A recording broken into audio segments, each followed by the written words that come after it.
जय छत्तीसगढ़, जय जोहार दोस्तों। जय हिंद, जय भारत, जय छत्तीसगढ़, जय जोहार दोस्तों। भारतीय जनता पार्टी ने संकल्प पत्र जारी कर दिया है और इसके जो बिंदु है उसको मोदी की गारंटी के रूप में आदरणीय अमित शाह जी ने स्थापित किया है, उन्होंने जारी किया है। कांग्रेस भारतीय जनता पार्टी के देखा देखी बहुत सारी बातें बोल तो रही है, लेकिन आपको भी पता है कि ये बातें, इतने सारे वादे बिना डबल इंजन की सरकार के संभव ही नहीं। केंद्र के मोदी जी की सरकार का सहयोग मिलेगा छत्तीसगढ़ की सरकार को, तभी ये वादे पूरे हो सकते हैं। कांग्रेस के बस की बात नहीं है, इस बात को भी हमको समझने की जरूरत है। माताओं बहनों के लिए, युवाओं के लिए, किसानों के लिए, भूमिहीन मजदूरों के लिए इन पर जो वादे हुए हैं, जो संकल्प पत्र में मोदी की गारंटी आए हैं, उन पर तो बहुत चर्चा हो रही है, लेकिन कर्मचारी साथियों के बारे में भी भारतीय जनता पार्टी ने बहुत विस्तार से सोचा है, बहुत डिटेल सोचा है। उसके बारे में मैं आपके सामने कुछ महत्वपूर्ण बिंदुओं को रखना चाहता हूं। पहला चीज, हम प्रदेश के कर्मचारियों को केंद्र सरकार द्वारा दिए जाने वाले डीए के समान डीए देंगे।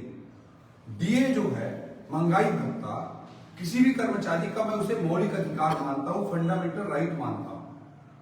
जब इन्फ्लेशन होता है विकासशील देश में, मुद्रास्फीति होती है, महंगाई बढ़ती है, तो उसके अनुरूप डीए के राशि को केंद्र के कर्मचारियों के लिए बढ़ाया जाता है। इसलिए डीए केंद्र के का हो या स्टेट का बराबर होना चाहिए।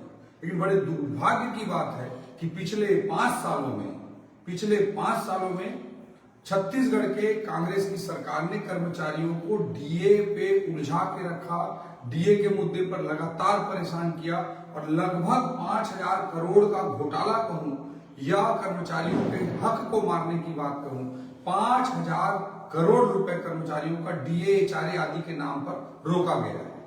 इस तरह की हरकत छत्तीसगढ़ की कांग्रेस सरकार ने किया है। बहुत लंबे इतिहास में सुनने को नहीं मिलेगा कि डीए के लिए इतना बड़ा आंदोलन हुआ हो, जैसा कि पिछले 5 सालों में छत्तीसगढ़ के कर्मचारी साथियों को कांग्रेस के खिलाफ करना पड़ा। न्यायालय तक के कर्मचारियों को डीए के मुद्दे पर हड़ताल पर जाना पड़ा, कोर्ट के कर्मचारियों को जाना पड़ा, न्यायालय के कर्मचारी साथियों को जाना पड़ा। इसके लिए कर्मचारी साथी कभी कांग्रेस को, छत्तीसगढ़ की कांग्रेस सरकार को माफ नहीं करेंगे। इस पे भारतीय जनता पार्टी के संकल्प पत्र में स्पष्ट है कि केंद्र के डीए के बराबर का डीए हम प्रदान करेंगे। ये बहुत ही बड़ा निर्णय भाजपा के संकल्प पत्र में मोदी की गारंटी के तहत आदरणीय अमित शाह जी ने घोषित किया है। क्रमोन्नति, सहायक शिक्षकों के क्रमोन्नति का दूसरा महत्वपूर्ण मैटर है। दूसरा जो कर्मचारियों की दृष्टि से महत्वपूर्ण मैटर है वह क्रमोन्नति का है।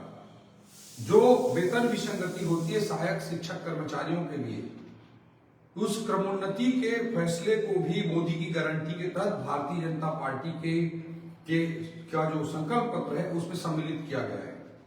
पिछले बार आप सबको याद होगा 2018 के पहले संविलियन भारतीय जनता पार्टी ने किया। शासकीय हमारे शिक्षक साथियों के शासकीकरण का फैसला, संविलियन का फैसला बहुत ही ऐतिहासिक फैसला था, जिसे दिग्विजय सिंह की सरकार ने वर्ग 3 को 800 रुपए देकर, वर्ग 2 को 1,000 रुपए देकर, वर्ग 1 को 1,200 रुपए देकर के प्रारंभ किया था। जो शिक्षाकर्मी व्यवस्था की शुरुआत की थी, एक गलत प्रणाली की शुरुआत की थी, उसको जा करके 2018 में भारतीय जनता पार्टी धीरे धीरे बढ़ाते ला करके संविलियन का निर्णय लिया और संविलियन का निर्णय भारतीय जनता पार्टी की सरकार ने लिया। उसी से शिक्षकों के नियमितीकरण का रास्ता प्रशस्त हुआ। इसमें एक जो कमी रह गई थी पिछले बार, और शायद उसकी भारतीय जनता पार्टी को और हम सबको सजा भी मिली थी कि क्रमोन्नति नहीं हो पाया था। तो उस क्रमोन्नति के निर्णय को अगर किसी ने लिया है तो इस बार संकल्प पत्र में भारतीय जनता पार्टी ने क्रमोन्नति का भी ऐलान किया है अमित शाह जी के द्वारा घोषित इस संकल्प पत्र में, और यह मानता हूं कि वह कर्मचारियों की दृष्टि से बहुत ही बड़ा फैसला है। तीसरा मैं बिंदु रखना चाहूंगा पंचायत सचिवों के संबंध में। पंचायत सचिव साथियों का नियमितीकरण किया जाएगा और उनका बकाया अरियर पीपीएफ में जोड़ा जाएगा। यह पंचायत सचिवों की दृष्टि से बहुत ही बड़ा और ऐतिहासिक निर्णय भाजपा द्वारा जारी संकल्प पत्र में लिया गया है। ये सारे बिंदु संकल्प पत्र में कहीं कोई बिंदु कहीं है, कोई बिंदु कहीं है, तो बहुत सारा दिख नहीं पा रहा है, लेकिन हाईलाइट करके इतने बड़े जो निर्णय भाजपा ने संकल्प पत्र के माध्यम से मोदी की गारंटी के तहत लिए हैं, इसको हमको अप्रिशिएट करने की और समझने की जरूरत है। चौथा बिंदु मैं कहना चाहूंगा कि नियमितीकरण, स्थायीकरण, संविदा कर्मचारियों का, दैनिक वेतन भोगी कर्मचारियों का बहुत ही बड़ा विषय है। दोस्तों, कई साथियों ने मुझे फोन भी किया कि नियमितीकरण के मामले में क्या स्टैंड है। इसमें बहुत स्पष्ट स्टैंड है। भारतीय जनता पार्टी के मध्य प्रदेश की सरकार को आप जानते हैं, शिवराज सिंह चौहान जी वाली सरकार को, वहां तो कोई घोषणा पत्र में वादा नहीं किया गया था, फिर भी स्थायीकरण के बारे में एक अच्छा ऐतिहासिक निर्णय मध्य प्रदेश में हुआ है। इसी तरह से हरियाणा सरकार में आप जाकर देख सकते हैं, वहां भी एक बड़ा ऐतिहासिक निर्णय जो कर्मचारियों के स्थायीकरण, नियमितीकरण के संदर्भ में लिया गया है। भारतीय जनता पार्टी ही कर्मचारियों की हिमायती सरकार रही है, हमेशा कर्मचारियों का पक्ष लेती रही है। इसमें कमेटी के बारे में डिसीजन लिया गया है। कमेटी में संविदा, दैनिक वेतन भोगी कर्मचारियों को भी समिति में सम्मिलित करने की बात कही गई है। मैं आप सब लोगों को विश्वास दिलाना चाहता हूं कि स्थायीकरण का रास्ता, नियमितीकरण का रास्ता भारतीय जनता पार्टी ही प्रशस्त करेगी और आपका ओपी चौधरी आप लोगों के इस अधिकार के लिए हमेशा संकल्पबद्ध होकर, प्रतिबद्ध होकर ये लड़ाई आप लोगों के लिए लड़ता रहेगा। पांचवा बिंदु जो है, मितानिन कर्मचारियों के मासिक मानदेय में और 50% की वृद्धि करेंगे। ये बहुत बड़ा फैसला मितानिन दीदियों के लिए हुआ है। अभी तक मितानिन व्यवस्था की शुरुआत, आशा वर्कर की शुरुआत, उसको भी आगे बढ़ाने वाली कोई पार्टी अगर है तो भारतीय जनता पार्टी है। और मितानिन बहनों का अभी जो सैलरी है उस पर और 50% की इंक्रीमेंट करने का निर्णय संकल्प पत्र में भारतीय जनता पार्टी ने मोदी की गारंटी के तहत लिया है। छठवां बिंदु में बोलना चाहूंगा, शिक्षा विभाग में कार्यरत सफाई कर्मी और मध्याह्न भोजन वाले रसोइयों के वेतन में भी हम 50% की वृद्धि करेंगे। यह भी एक बड़ा निर्णय लिया गया है। दूसरी ओर केंद्र सरकार के मितानिन आशा कर्मचारियों को एनएचएम, नेशनल हेल्थ मिशन के अंतर्गत स्थायी किए जाने की दिशा में हम काम करेंगे। यह भी बहुत महत्वपूर्ण विषय है और कर्मचारियों के तनख्वाह, सैलरी, इन सबको भी समय पर दिया जाएगा तो भारतीय जनता पार्टी हमेशा करती आई है।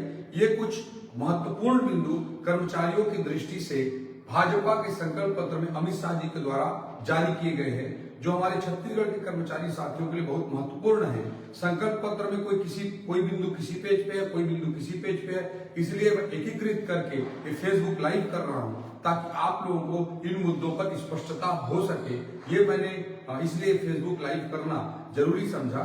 और मैं फिर से कहना चाहता हूं कि जो भी संकल्प पत्र के वादे हैं भारतीय जनता पार्टी ने जो लॉन्च किया है,